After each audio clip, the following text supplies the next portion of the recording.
आणि हा जो भुयारी मार्ग आहे तो सरळ खुबलाडा बुरुजाकडे जातो. आणि हा जर बघितलं ही मोठी तटबंदी आपल्याला पाहायला भेटते.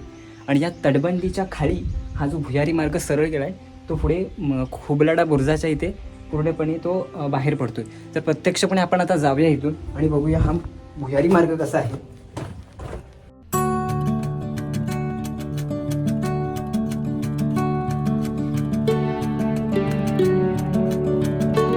भरपूर वटवाघ आहेत, आतमध्ये जाणं रिस्की आहे थोडं. त्यावेळी महाराजांनी आपल्या युक्तीचे आणि ॲडव्हान्स इंजिनिअरिंगचे प्रयोग या दुर्गावर केले.